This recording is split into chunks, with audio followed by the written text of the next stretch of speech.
Your frontal lobe is a part of your brain that is responsible for getting you to do something that you don't necessarily want to do, but you recognize that it's good for you. This is the human strength, right? An animal is hungry, they go for food. They don't go, well, I don't want to spoil my appetite for this birthday dinner I'm having in 2 hours, right? No squirrel says, well, I should pay attention to this other squirrel because in a week from now, I'm going to have a quiz on where we buried all these acorns and how many acorns make a bushel and whatever, right? Yeah. So the frontal lobe is the part of the brain that makes you human. If you reconceptualize ADHD as a disorder of self-control rather than a disorder of attention, disorders of attention are, I was just in a car accident, I was poisoned with carbon monoxide, I have dementia. Like there are disorders of attention. ADHD is not one of them, which is mind-blowing because it's in the name. Welcome to the Exercise is Health podcast, where we're talking about exercise, health, and the interconnectedness of the two. We are your hosts, Charlie and Julie, and we will be coming to you every single week from our studio, Muscle Activation Schaumburg. Hey, welcome back, everybody, to the Exercise is Health podcast. We are your hosts, Charlie and Julie, and we are coming to you from our studio, Muscle Activation Schaumburg in Schaumburg, Illinois. Now, at Muscle Activation Schaumburg, we believe that your health is your most valuable asset. Your health is one of the biggest influencers of the quality and quantity of time that you have. And while there are many aspects of health, our expertise is exercise. Exercise has been proven time and again to not only improve your health, but also increase your longevity and improve your quality of life. But we know that exercise is not the only piece of the puzzle, and that is why we are bringing you a phenomenal guest today, none other than Dr. Matthew Landstrom. Dr. Landstrom's philosophy to treatment is to test first so there are no questions later. This means the first step is to identify all major factors contributing to the apparent problem, as well as any secondary problems that could be having an impact. Often, what seems to be one problem is really something else entirely. The diagnostic clarity is accomplished by administering a battery of tests personalized to the patient's unique presentation and history. By identifying specific areas in need of intervention that may otherwise not have been considered, the rate of recovery increases and much more targeted treatments and interventions can be implemented. He developed his unique treatment approach while serving as the clinical director of an adolescent and young adult substance abuse, dual diagnosis, and mental health treatment facility, whereby a greater understanding of a patient's cognitive functioning and capabilities was utilized to increase the efficiency and efficacy of treatment, as well as improving the chance of sustained recovery and ultimate outcomes. Dr. Landstrom is a clinical neuropsychologist specializing in the assessment and treatment of children, adolescents, and adults with psychological, neurological, and neurodevelopmental disorders. He is the owner and clinical director of Landstrom Center in Schaumburg, Illinois. Dr. Landstrom, thank you so much for joining us and welcome to our show. Oh, thank you. Absolutely. So tell us more about yourself. Tell us more about kind of how you got into clinical psychology and what your kind of upbringing was from an educational standpoint and from a learning standpoint that drove your interest in what you're studying today. Well, I started in psychology from undergrad. I started as a marketing, business, and German minor. Nice. And it was those micro, macro econ courses. I was like, I don't want to do this. Sure. So I did I'll just take the classes that I like. So the phylogenetic tree coursework and then like Brain 101 course was, okay, this is awesome. Very cool. Nice. So then I just kind of stuck with that and ended up doing psychology for my undergrad. And then, now I have an undergrad in psych. So Nice. What do I do? Right. Oh, I should just be a doctor then because there's nothing else I can do with it. Sure. Yeah, so then I went to graduate school and kind of starting out, I wasn't even aware of neuropsychology as a subspecialty necessarily, but I quickly was exposed to my mentor, and it was through talking with him that I was exposed to this other world where, the stereotype of a psychologist as the sitting on the couch and telling me about how your week was. Like hearing all these different other ways that you can practice psychology with patients and be interactive. Because I didn't want to just do research and do academia. So he kind of exposed me to it, and then I took it from there. Very cool. Awesome. So what is neuropsychology? That's a good question. So In Illinois, it's not a protected term, so it's kind of used a bit loosely. But generally speaking, it's taking psychology but focusing more on cognitive functions. So instead of focusing as much on the emotion, and not that we're not talking about it, but you don't focus on emotion as much, so you're focusing more on their cognitive abilities.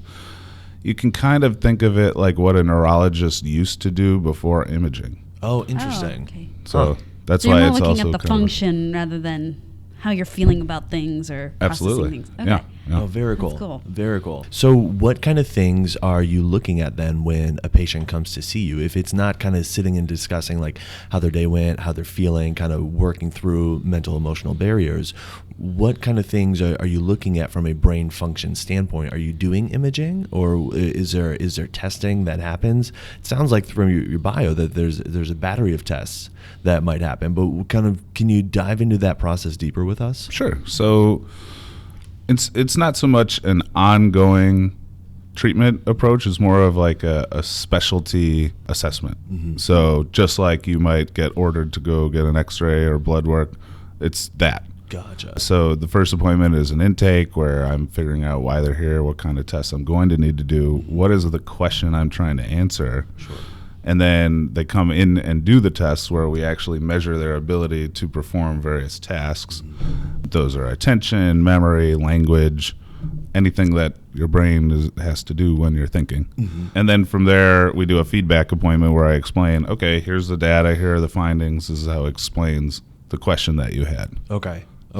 And what kind of questions do people typically come with? Like they feel like they have foggy brain, they're not able to remember things well. Is it more of a performance-based thing, or do they come for, I'm going to say, what the general public might assume to be typical kind of psychological things going on? They feel depressed, they're unhappy in their relationship. Is it a mixture of both? Oh, it's definitely a mixture. And most often a referral question is a combination of factors. So there's this emotional component. Yes, I'm depressed, but maybe it's PTSD. And by the way, my memory's not so good, and I've never been good at paying attention. Gotcha. Okay. So there's usually more than one thing that I have to figure out. But when it comes from a psychiatrist or a primary care doc, they're looking for something specific. So I'm often doing evals to identify early onset dementia, or if we're more advanced, like what form of dementia are we looking at? A lot of people just think of dementia and Alzheimer's interchangeably. Sure. But there's really a number of different forms of dementia that you have to take into account. It might be this person had a concussion or a more severe TBI.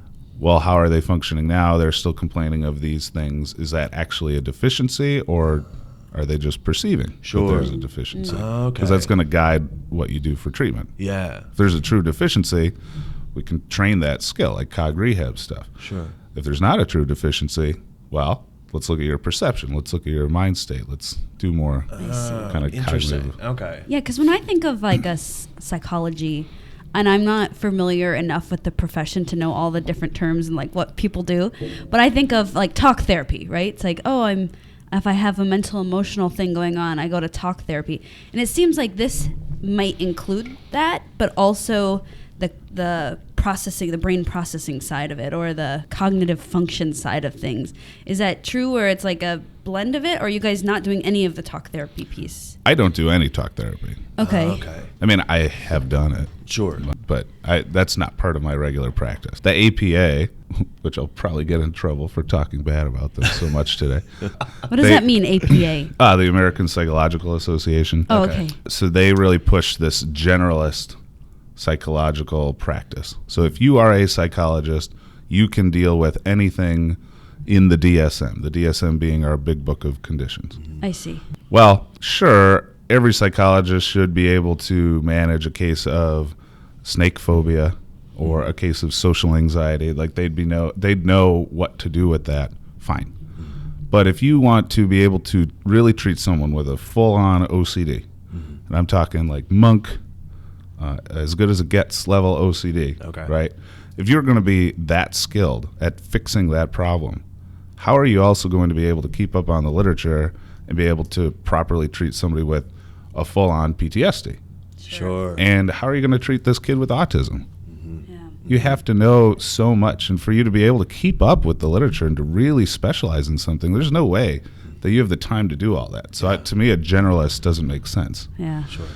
So I'm really focusing more on the evaluation, the assessment. Hey, this is what we're really dealing with. And that's where I put all of my mental effort. Okay. So that's my specialty. And that's what neuropsych is essentially. Right. Very cool. So that's where the part in your bio is like, we really have to find out what's going on here so that we can properly deal with it. Exactly. I'm assuming. Yeah. Yeah. So in the practice, I do have psychotherapists. Sure. But I'm seeking people who are also specialists. Sure. So Mark Oster is a health psychologist. That's his specialty. He's also boarded in hypnosis. Those are specialties, Yeah. Sure. right? So that's the kind of person that I want on board, because when I've got a psychosomatic condition, fibromyalgia, IBS, chronic fatigue syndrome, these aren't real things. These are psychosomatic conditions. Now, they're real processes, they're mental processes, but the physical aspect isn't there. Sure. Interesting. Again, somebody else is going to come on here and yell at me for saying that. Yeah. But you need a health psychologist who's specializing in those kinds of conditions to be able to properly treat it, because most people just, the most psychologists are just going to go, oh, you have fibromyalgia, a doctor told you that, and that's the end of it. I'm going to focus on your depression, not realizing that these are incredibly linked. Sure. Sure. So when I think of like improving brain function, I think of, well, in part like lumosity, where you're doing, like memory related tasks and stuff like that. But I know there are many other aspects to brain function aside from repeating, like doing math problems as fast as you can or stuff like that. So what does it look like when you're trying to improve the function of somebody's brain? I'm sure it's very case specific and problem specific, but is it more kind of task oriented like that, as opposed to, like we were saying, doing the talk therapy? When you're working with a patient, what kind of things might you be having them do in order to kind of improve the function of their brain? Well, like you said, it's very specific to the individual, and that's the purpose of the evaluation. So I have this concern, but what is actually going to fix the problem? So let's say I'm concerned of my attention. I hold the belief, and my perspective is that I don't attend very well for whatever reason. Maybe they say that they're easily distracted. Maybe they say that I'm talking to somebody and I kind of zone out, or my spouse gave me a task and then I forgot to do the task and now they're mad at me, and that happens all the time, so they think I don't care about them, so I must not be paying attention, right? Okay, so we've got some reason that we believe that attention itself is the problem. Sure. Maybe that's the problem. So I give you attention-related tasks and I measure that ability and I compare that to the general public. Okay. Are you able to function consistent with what the general public can do? A lot of times it's, yeah, you can do things just like anybody else can do things. You're just so overwhelmed. You've put so much on your plate that it's not that you have an attention deficit. It's that you have a life overload deficit. Sure. Sure. So Interesting. it could be that. Okay. There's also a skill called working memory. So that's short-term memory. So the short-term aspect is I'm in this room and I got to get into the other room to punch in that phone number that I just learned. Once you punch it in, you dump it. So this isn't like formal memory. I see. There's also mental manipulation. So if I'm a cashier and I'm making change in my head, I've got to hold those numbers, do something. And if once I've done that math problem, I dump it. At the end of the day, this person doesn't remember all these math calculations that they did. Sure. Okay, so that's working memory. So I tell a kid, hey, buddy, go upstairs. I want you to do these 4 things. Okay. He goes upstairs. He comes back down. He goes, I did the first thing. What were the other 3? And I go, were you not paying attention? I just told you. Maybe that's what happened. But maybe working memory is a problem. Sure. I see. And so by the time he got upstairs, his span, his volume didn't actually hold it all. Or while he was starting to do the first thing, the other ones kind of fell out because he didn't have that full capacity. Yeah. Well, working memory is a dorsolateral function, whereas orbital frontal is where your classic attention is. And I just pointed at my forehead. Sure. Which is great for podcasts. That's great. Yeah, I should come with some charts too to show it. And then, so there's a high density of dopamine receptors in your orbital frontal region, but not up here, or not in the dorsolateral. So working memory isn't going to benefit from stimulant medication, whereas classic attention problems would. So knowing which is the actual problem tells me what are the interventions I'm going to recommend. I see. Now, medication isn't the only option. Right. So you mentioned Lumosity. So there's a program called CogMed. It was invented, or developed, I should say, by Torkel Klingberg in one of those Scandinavian countries. And it was bought by the Pearson Company in the U.S. And so that's a working memory specific training program. Okay. Now it's marketed as an ADHD training program. And I would say it's not. They should market it as an intervention for working memory. Sure. Which has its pros and cons. So Lumosity is kind of something that is specific. The downside is it doesn't have that essentially coach or personal trainer aspect. Sure. Yeah, Sure. I see. So, and that's where Lumosity had, maybe it was 2 or 3 years ago, or whatever time frame, they had a big lawsuit they had to pay out for false advertising for the efficacy of it. Oh, interesting. And the difference is that in CogMed you have a coach. Lumosity you don't, and Sure. that seems to be like a key piece. That person holding you responsible, but also telling you how to train, what's going on, and checking in with you and like adjusting. Like, hey, your form is not good. Tuck your elbows. And Yeah. do this, do that. Sure. Oh, sure. very interesting. Well, you just brought up ADHD, and I know that's a topic we want to jump in today. So let's go ahead and get started with, can you tell us what ADHD is, who it affects, and how would you know that you should maybe go get assessed for this thing? Was that too big of a question? Sorry. Yeah, I have to write them all down. It's working memory. Is that right? Yeah, Oh, very nice. good. And I have Should bad I list, working memory. should I list 5 more and see if we can get you? You would overwhelm me. I can't handle it. That's 8. That's so Baddeley's working memory theory is 7 plus or minus 2. Oh, okay. Okay. So you're getting me up into 8. I'm gonna. Why don't we just start with what is ADHD? Let's start with that one.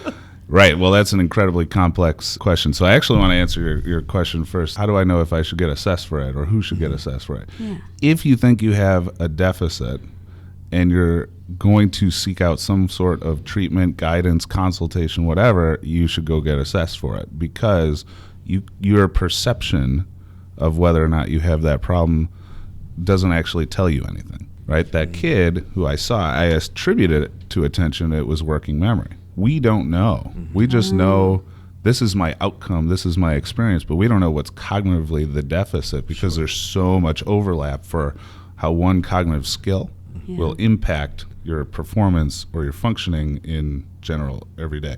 Oh, So interesting. The Yeah. first step is to figure out what's actually wrong. Sure. I see. So you don't want to just go to your doctor and go, hey, I'm having trouble paying attention. And they say, all right, we'll try this pill. And sure, yeah, you're on an amphetamine, so you're going to feel a boost. But is that something that you actually need? Right. Sure. Right. So you want to know that. I see. So what was the middle one? Well, the first one was, what is ADHD? What does that stand for? Attention deficit hyperactivity disorder. And then the second one was, how would you know if you should go get assessed, which you just answered. Uh-huh. And then the third one, I was saying, who does this affect usually? Oh. Who do you see this present in? Okay, so that'll kind of blend in from the what is it, but arguably it can affect anybody. Okay. It's a neurodevelopmental condition, or it's theorized as one. So it starts in kids, but you can absolutely be an adult who still has that deficiency. So your brain finishes developing about 25, and your frontal lobe, evolutionarily, this was the last thing to develop. That's the thing that made us human. Your prefrontal cortex is where ADHD lives, or where the system is not functioning correctly, and thus you have this deficiency. So that being the last thing to develop, it's around those mid-20s that you're going to often develop out of it. So 70 to 80% of people who had actual ADHD as a kid will develop out of it as they go into adulthood. Okay. Then there's some synaptic pruning that goes on. So it's about after 30 that your brain's actually finished. But there's still a significant amount of people who can have those deficits as an adult. Go ahead. Yeah.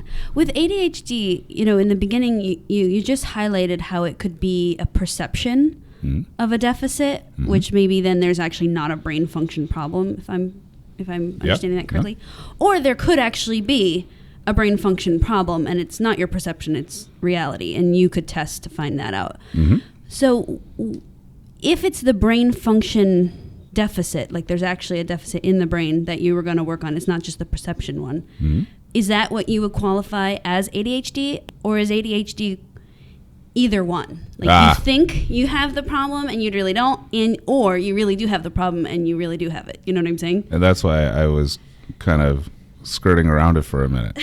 But that was an excellent reframe. So you already got it. So it depends on who you talk to. Oh. So when I talk to my students, I'm going to say to them, they'll ask me these questions. What is this? What is that? And I'll say, how are we going to determine if this is the problem? And I go, well, how do you define that condition? These names are just labels. So you really have to look at the history of where these names come from to understand what we're talking about. So I often get critical of, quote, psychologists, being one myself, in that psychologists look at things and they talk about them from a sensitivity standpoint based on behaviors. And a lot of people will talk that way, and that's just the way that they think, right? So to experience a problem with attention, whether it's perceived or real, they're going to say that's ADHD. And it took me a while to get to that point to understand, oh, this is why we're disagreeing so much, because this is the way you're thinking. Sure. And to me, it's an asinine way of thinking, but that's how they're doing it. So I'm defining it the way that I approach it and the way I practice it, and the way I would argue you should be defining it, as it needs to be real. Otherwise, it's not ADHD. I see. It's something else. So if you look in just the diagnostic criteria, which is what a lot of people do. In the DSM, they list these like bullet-pointed diagnostic criteria for the condition, and then there's all this extra text. And everybody reads the bullet points and don't read this extra text, right? And so there's so much content in that extra text that is relevant, that clarifies the nuances to those terms in the diagnostic criteria that get ignored, right? So if you are defining it solely as the list of symptoms, if you just open it up, there's 9 symptoms that are referring to inattention and distractibility, and 9 symptoms that refer to hyperactivity and impulsivity. And it's fidgeting a lot, acting as if driven on a motor, can't pay attention, problems with concentration, whatever, easily something or other, right? If you're just going to base it off of that, if I behave or have these experiences, then I have the condition, well, you could run into problems because you might not have a deficit that you're trying to medicate. Another thing on the website is I tell this blog post story of a patient I had where she came in and the theory was the therapist had said, oh, you're describing a lot of attention problems. I think you have ADHD. You should go for an eval. So they go for an eval. So kudos to the therapist for saying for an eval. They go for an eval. Great. Good job, family. But the person that they go to only administers one test of attention. A good test, a test I use, I like the test, and the test comes back negative. It's not there's no problem here.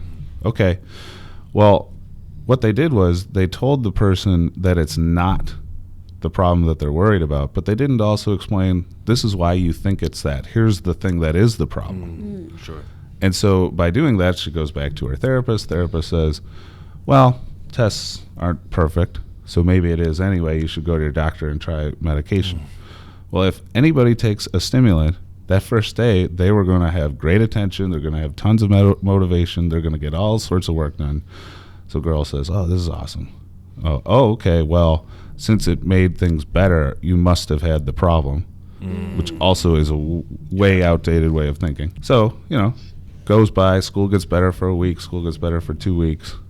But it's kind of wearing off. It's not having the same effect that it used to have. Go back to the doc. Hey, this is happening. Oh, okay, well, let's bump up the dose. Okay. So they take a higher dose. Okay, we'll go back. Take a higher dose. Go back. Take a higher dose. And this happens over time to the point that she's on an extended release dose of Vyvanse that is higher than like the highest dose. So the highest dose comes in 70 milligrams, but she was taking multiple pills to get a higher dose. Oh my gosh. With multiple boosters throughout the day. So 2 additional boosters of immediate release medication. Well, with all this medication, all this stimulant in her system, she wasn't sleeping. And why was she seeing the therapist in the first place? That was for anxiety. And now this typical teenage anxiety problem has now ballooned into this insane amount of anxiety that still, it's years later, she's way improved, but she still has more anxiety than she started with. It fostered more anxiety. Sure. So it's not that the stimulant caused it; it exacerbated it. But that's the way she deals with the world. Yeah. So I go. So they get frustrated. They go to a new psychiatrist. This is someone I've worked with for years, and they say, "Oh, okay, you got to go see Matt." All right. So they come to me. I go, "Whoa." Oh, by the way, she also took her off all the medications. Whoa, this is insane. Yeah. And I test her. Attention's not a problem. Working memory is a problem, but that doesn't respond to stimulants. Right. Okay. But that perception of that help was coming from the stimulant. So had they just started with a more complete evaluation, they wouldn't have run into that problem. Her life would absolutely be better today than it is. So with kids being the ones that are majority affected, because their brains are still developing and whatnot, how have things trended over time within your practice? Do you find that kids today are more likely to have or be labeled as having ADHD, or less likely than before with the influence of technology and other things like that? Do you find it being a bigger problem in 2019 or 5-10 years ago? I mean, it depends on labeled by whom. Sure. That's a fair So point. if I'm casually just going, oh, I don't pay attention good, and by the way, my buddies, I'll take this pill, I must have the problem too. Sure, I see that ADHD is both massively overdiagnosed and underdiagnosed. Right? Wow. So it's because people are basing it off of behavior, and they're not actually looking for cognitive deficiencies. And so they're diagnosing it. Like I'll see all the time the kid who's not turning in their homework and they don't really care about school, and they're really more of a behavioral problem. 10 years ago, they got labeled as ADHD and they tried these medications and none of them worked and blah, blah, blah. And then I get them and, oh, by the way, they have no cognitive deficits, but they're kind of a jerk. So we call that ODD, oppositional defiant disorder, which is not a thing. I mean, there's some argument for that, but it's more of just a behavioral presentation. We're not talking about a cognitive deficit. Sure. So they're getting labeled ADHD, while the kid who's really interested in school but has a problem might get missed. So I had this 7-year-old in maybe 3 months ago, and the parents were saying, at home, we have all these behavior problems. We have all these emotional regulation issues. He doesn't listen. It's hard to get him to do this. The school's going, this kid's amazing. Okay, well, this kid is an anomaly. He loved math so much that when he finished his math homework, he would ask for more math homework. Wow. So your frontal lobe is a part of your brain that is responsible for getting you to do something that you don't necessarily want to do, but you recognize that it's good for you. This is the human strength, right? An animal is hungry, they go for food. They don't go, well, I don't want to spoil my appetite for this birthday dinner I'm having in 2 hours. Sure. Right?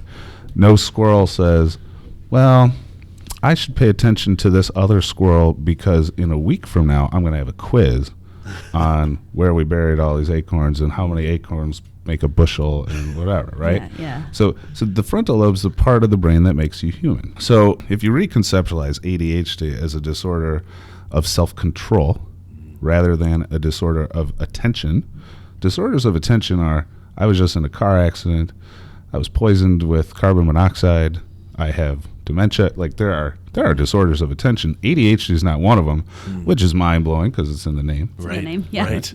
That kid who wants to do well and like actually likes homework isn't going to look like they have an attention problem at school because he keeps wanting to do math. Right. So what do you mean my kid has ADHD? He plays video games for 8 hours a day. Right, because he wants to play video games. Right. It's not until you have to do something you don't want to do. But you might recognize it's good for you. Frontal cortex. Is that prefrontal cortex you were saying? Yeah. Oh, interesting. Yeah, that's really neat. Yeah. So you listed like some of the potential symptoms that could be present if someone has ADHD. Could you like recap what those are or what you commonly see? I know we talked about there's differences in what might be causing it, perception and working short memory. Yeah, working short memory. All these terms are new to me. Yeah. But what do you normally what would someone see maybe in their child or in themselves that would be like, I should probably maybe go get tested? Well, the general public's thoughts on it aren't the issue. So most people get it. Like I don't run into people who come into my office and I have to go randomly, hey, you have ADHD and that was not something that was on the table that you were worried about. Most people get that part of it. You know, let's say I'm at the office and I'm trying to get my work done, but I find myself getting up within every hour for 15 minutes to stereotypically hang out at the water cooler. Or now I'm in this open office space and I find that it's hard for me to actually read this text or write this project or whatever because everybody's talking around me or things related to that, or I'm always picking up my phone and playing Candy Crush instead of doing whatever. These are indicators that are potentially problematic. Or maybe it's that Candy Crush is super addictive and it's designed that way and you just can't help yourself, right? And comparing it to other people. If you're hearing from a supervisor, your work product is suffering, you're missing deadlines or, it's insufficient, maybe you have a problem. Maybe your supervisor doesn't notice because you're staying late. You have to come in early. You skipped the gym in the morning to go catch up, and now you're always doing that. Whereas everybody else comes in at whatever normal time, and they stay for their normal hours. So you're now working 1.5 times, like you're working double. Sure. These are indicators that there might be a problem. Okay. I see. But most people have figured that part out. I see. It's more about that understanding that just because I perceive a problem doesn't mean I actually have a problem. That tends to be harder for people to get. Sure. Do you find that people's environment can influence whether or not these problems present themselves, or is it more something inherent to the individuals? Like I don't want to say like they were born with it, but it wasn't something that necessarily because of the environment they were in that developed because of that. It was something that I guess I want to say like biologically was brewing within them or whatnot. Well, if we were living in some sort of hedonistic society where any impulse that I had I could fulfill immediately, and we're all laying on couches and grapes are being fed to me and I don't have to do anything, ADHD wouldn't exist. There wouldn't be that problem. Gotcha. Right? So it is a construct that exists because of the way society is built. There are some researchers who would argue ADHD is a strength because you don't just do one thing. You want to take on more projects. You want to engage with things that you find exciting. Now you're a go-getter. Sure. Okay, well, you might go get too many things. Now you have too much on your plate, and now you don't sleep or whatever, right? So it's absolutely environmental in that way. But sometimes I get parents who will say, he watched SpongeBob. Did that cause ADHD? It doesn't work like that. I gotcha. Okay. So to the point where I heard that in a presentation and I was so taken aback. Yeah. Have you ever been so confused or shocked by a question that you had to physically step back and be like, wait, what just happened? Yeah. It was one of those moments Okay. like, well, what in the world? Where would she get that? Okay, hold on. Okay, I can think like that. Okay. Well, but it's interesting, though, because a lot of times you'll hear about like social media or something, kind of creating these erratic behaviors within kids where they, like you were saying, they become literally addicted to their phones or to whatever apps they're using or whatnot, and they're having withdrawal type symptoms when they're not able to use it. So I wasn't sure if that was like if you were seeing that same thing as well, where because of the different social media platforms, or kids are able to kind of get that hit of dopamine so easily that they just kind of seek that out continuously. Is that as big of an issue as, I don't know, the news likes to make the it? news likes to make it? Well, so rather than so you're I guess it's kind of a not chicken and the egg, but it's you got to reverse the process. Gotcha. Right?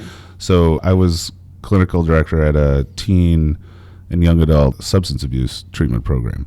And one of the lectures that I did was, there's this concept that gets talked about in the substance abuse culture as the addictive personality. And we've heard of this. It's a loose thing. It's not in the DSM or something. And that lecture is on how ADHD is the addictive personality. It is the biological underpinning of that condition. Interesting. Right? So if you think of ADHD, this is a condition of insufficient dopamine. Right? So like you were saying, that dopamine hit. So this is the chemical that is rewarding. So the ADHD brain's experience of the world is that the world is more gray than the non-ADHD brain, right? So I have a sandwich, I go for a run, I have sex, I do anything that my body wants me to do, I'm going to get a reward, a chemical reward, right? If I stub my toe, I haven't slept well, whatever, things my body doesn't want me to do, okay, I'm going to have less chemical, right? Now, that fluctuation, I might get 5 points up for eating a sandwich and 5 points down for stubbing my toe. Sure. Okay. Sure. The ADHD person gets +5 and -5 as well, but their starting point is lower. So that sandwich is inherently less enjoyable for the ADHD brain than the non-ADHD brain. Okay. Right? So now they crave more stimulation. Sure. So things that do give bigger hits of dopamine, they're going to want that more often. I see. Gotcha. That's really interesting. Okay. All right. So they're more likely to be addicted to things. Huh. So if drugs are a big hit of that stuff, then you're going to see. So there's a fourfold increase in likelihood of substance abuse in ADHD. Wow. So it's not like the substance or the activity or that whatever the hit is for them is the cause of their ADHD. It's just that it may affect an ADHD person more, meaning it might be more addictive, or they might crave it more, or their brain needs it more than a normal functioning brain. It could be gambling, it could be drugs, it could be extreme sports, it could be you're a workaholic, whatever it is not because of ADHD. That's because of the rest of what that person is. Sure. The ADHD makes them more likely to lean into that addiction, to have problems, to become behaviorally addicted, like what we generally think about. I see. Interesting. So yeah, it doesn't it's not the reverse. It's not I played a slot machine. Right. That interacted with my ADHD, now I have a problem, but I'm more likely to have a problem because I loved that, and I love stimulation because my world is not that stimulating. Gotcha. Oh, that's very interesting. That's cool. So, Dr. Landstrom, if somebody's listening to this podcast and like, hey, we need to get in touch with you, with your staff, how can they go about doing that? How can they go about finding out more about you, about your practice, and connect with you? LandstromCenter.com, I think. Nice. We can confirm that and Wonderful. put it in the notes. Yeah, so Landstrom, Landstrom. We tried to come up with some cool name, and we just couldn't do it. So we were like, just call it that. It works. Fantastic. Yeah, so our phone number is 708-665-5170. Perfect. And I know you guys have a full staff of multidisciplinary specialists. Yeah. And I love that you guys are a staff of specialists. That's what I saw when I was perusing your website, and I was like, we got to get these people on the podcast, because that's what we see in exercise too. And Charlie and I, we don't help everyone, but we are specialized. So when I saw you guys, I'm like, dang, these guys have all these specialists. That's so cool. So definitely connect with the Landstrom Center, and I'm sure they'll be able to connect you appropriately with the right care provider. Yeah, and what we like to start with an evaluation so we know what we're actually dealing with, so we know which specialist to put you with. So, Dr. Landstrom, the question that we always like wrapping up with for all of our guests is, what is your definition of health? This is like that Ezra Klein show. He always asks, what are 3 books you're reading? I mean, it's kind of like, what is happy? You know, a lot of people talk about happy as something they're trying to achieve, and the person who's trying to be happy is the unhappy person. So it's almost like, to me, to be happy is my default. And I recognize people have depression. That's not true for everybody. But in a typical person, a quote normal person, happy is default. And it is, so it's more of a lack of a bad. Gotcha. Right? So whatever that negative might be. So I guess to me, health is your default. You started out as an infant, for most people, as this fresh thing, right, with no problems. That's health.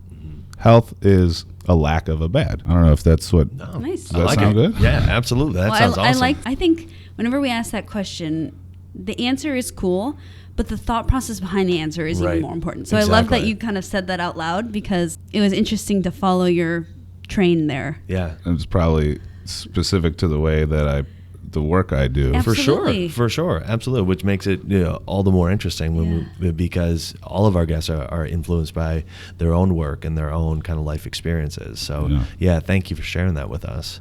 Well, thank you for joining us. I mean, that was a wonderful interview. We're really excited to kind of share this with our audience. We're really thinking that everybody who's listening is going to love this, because ADHD is such a hot button topic, especially among parents and kids, and with all the technology stuff that's going on. But you put such a different spin on it, and really defining, okay, well, what's happening biologically versus what's happening symptomatically, and that difference, I haven't heard of it through that lens before. So thank you for sharing that with us. A lot of our audience, sometimes we will refer to our show notes, like what we send to you before, and the projection that I thought this conversation was going to go, it's not a bad thing, but it didn't go that way, which is really cool, because we knew so little about ADHD, which means that probably our audience, even if they've had experience or know someone with it, they probably have very little background in ADHD in the way that you just shared. So we really appreciate it. Yeah.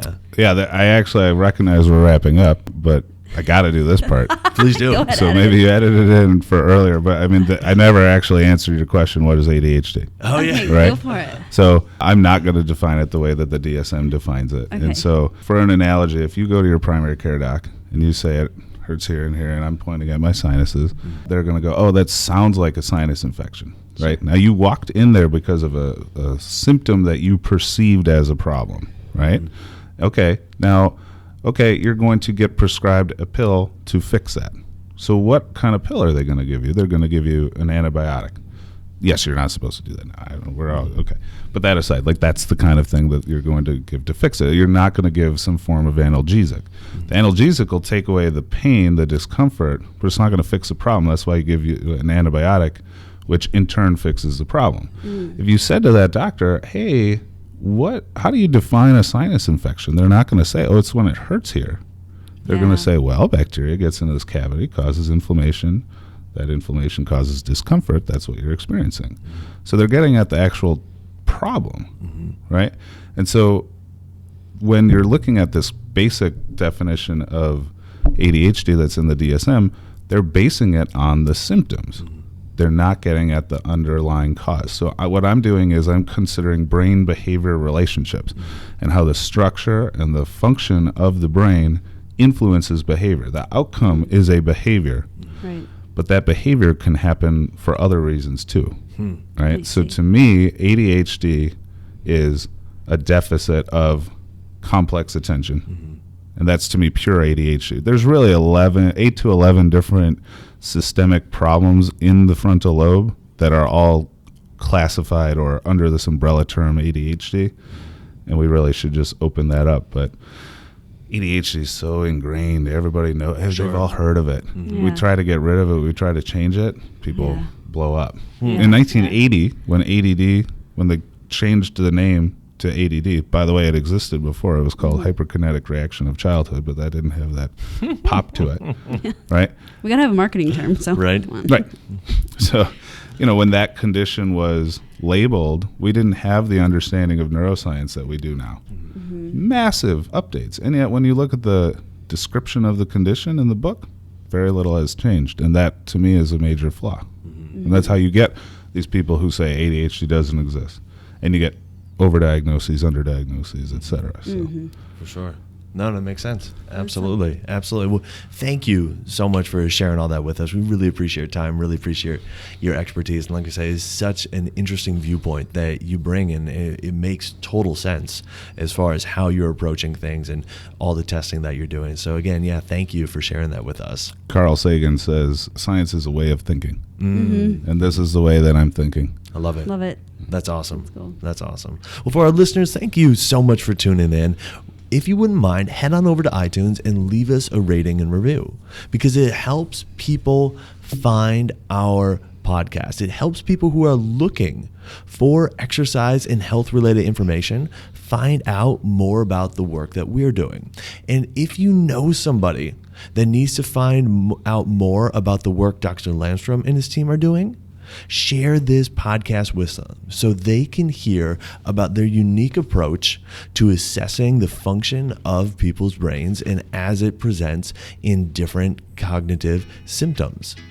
Well, thank you so much for tuning in. We always appreciate it. Have a fantastic week, and we'll talk with you all next week.